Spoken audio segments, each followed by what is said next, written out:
प्रदोष के समय पर, उससे पहले लक्ष्मी और दरिद्रता फिर भ्रमण पर निकलती है।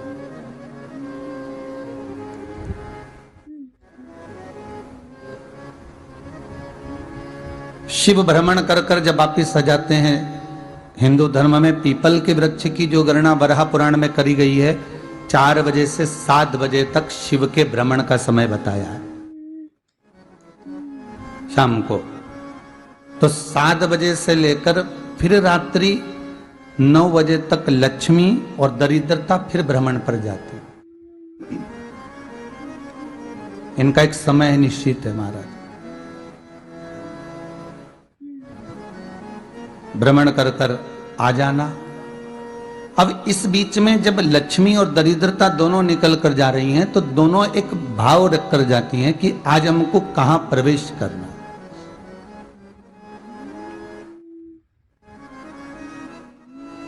आज हमें किस जगह पर प्रवेश करना है, आज हमें कहां पहुंचना है, आज हमें किस जगह जाना है। और जिस नगर में जिस मार्ग से लक्ष्मी और दरिद्रता निकल कर जाती है, ये दोनों का जब निकलना होता है, इनको स्थान दिया गया जहां पर स्वच्छता हो, घर के दरवाजे पर रंगोली डली हुई हो, द्वार पर जल छीटा गया हो। महाराज, उस द्वार पर लक्ष्मी प्रवेश करती है तो दरिद्रता भी जाने लगती है अंदर। जब दरिद्रता अंदर जाने लगती है तो लक्ष्मी उसको रोक देती है। पहले मैं देखकर आती हूं कि तेरे लिए स्थान है कि नहीं है, तू यहां रुक।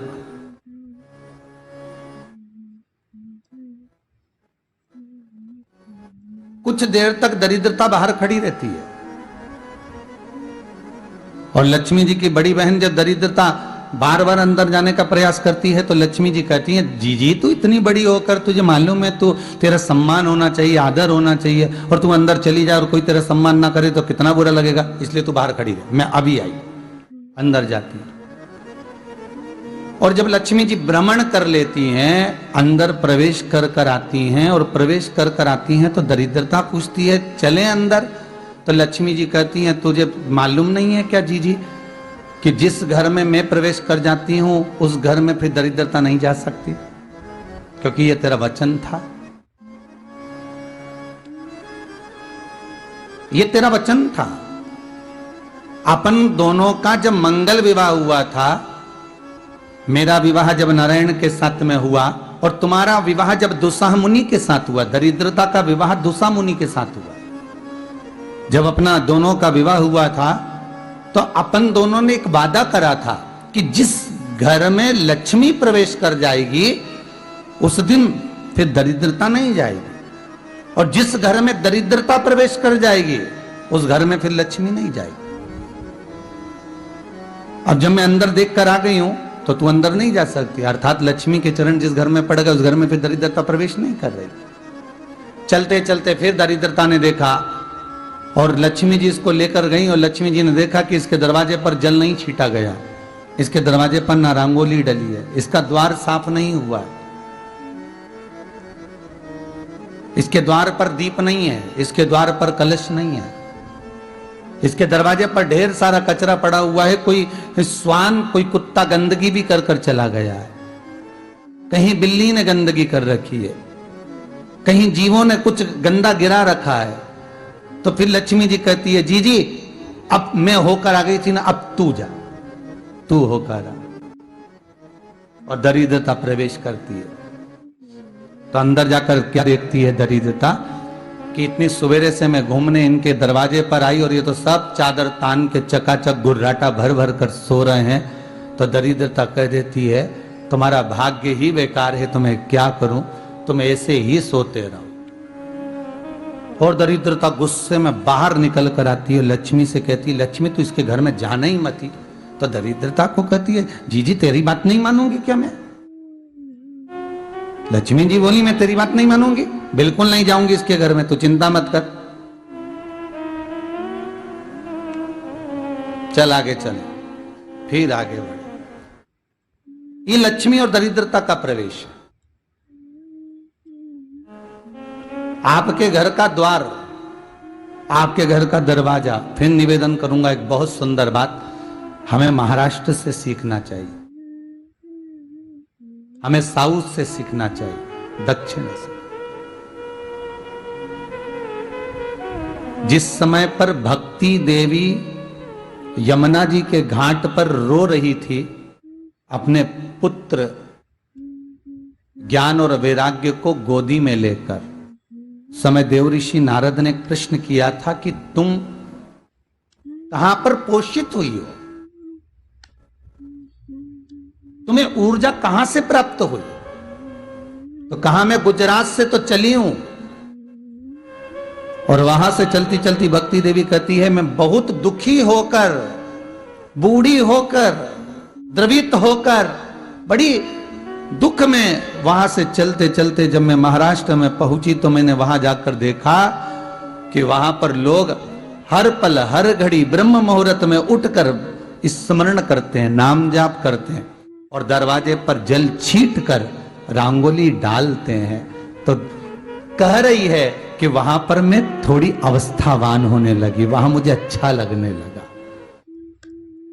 फिर जब मैं और आगे पड़ी, दक्षिण में जब पहुंची, वहां पर जाकर मैंने देखा कि सुबह से उठकर मंगलाचरण, मंगला स्तोत्र और वेदों की ध्वनि होने लगी। वहां पर मैं और आनंदित हो गई। हमें कुछ चीजें महाराष्ट्र से सीखना चाहिए कि वहां रहने वाले जो भगत हैं, वारकरी संप्रदाय के जो भक्त होते हैं, वैष्णव जो धर्म के भक्त होते हैं, उनका नियम है सवेरे के समय घर में पानी है कि नहीं है, पर जब भी वो घर का दरवाजे के बाहर थोड़ा ना थोड़ा पानी तो छींट ही देते हैं। और छींटने के बाद फिर वहां पर अपने यहाँ तो दिवाली पे रंगोली बनती है जी, और वहां पर रोज की रंगोली बन जाती है कि कभी हो सकता है परमात्मा राह भूल कर हमारे घर में प्रवेश कर जाए, इसलिए वहां प्रतिदिन की रंगोली, प्रतिदिन।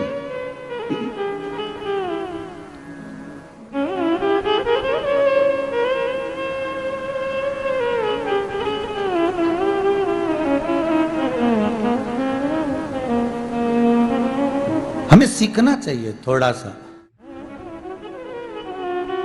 आज के जमाने में तो बहू अपने कमरे की झाड़ू लगा ले, वो ही बहुत बड़ी बात है। हो खड़ी खड़ी बहू ये देखती रहेगी कि नौकरानी सही से झाड़ू लगा रही, वहां से लगा के लाओ, इधर से हेड के ले जाओ, वहां से कचरा सोरो, वहां से पोछा लगाओ। खड़ी रहेगी, उंगली से बताती रहेगी, पर इतना नहीं बनेगा कि सेविका से, नौकरानी से, दासी से कह दे कि तू मम्मी पापा के कमरे की लगा ले, मैं मेरे कमरे की लगा लूंगी, तू जा उधर। थोड़ा दया का भाव अगर होता तो उसके मन में भी आता कि मेरी बड़ी सेठानी तो अपनी जगह पर है, पर छोटी तो सेठानी की भी बड़ी सेठानी है जो मुझ पर करुणा करती रहती है। पर बड़ी तो कहे कि बेटा रहने दे, तू उधर ले जा, जब भाभी के कमरे में देख ले जा, उसके बच्चों का बड़ा फैलारा रहता ना, तो उधर देख ले जा, तो जरा उधर मां उधर भेज रही है।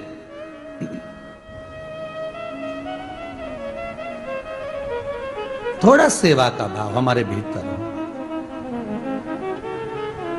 और एक निवेदन तो हमेशा करा है और अब आज भी करता हूं, पूरे घर की सफाई करवाओ, पूरे घर में तुम पोछा झाड़ू जो चाहे करवाओ, मना नहीं है। पर एक निवेदन है, रसोई घर के अंदर बहू और बेटी ही जाकर भोजन बनाए तो अन्नपूर्णा सदा कृपा करती है महाराज। बहू और बेटी ही।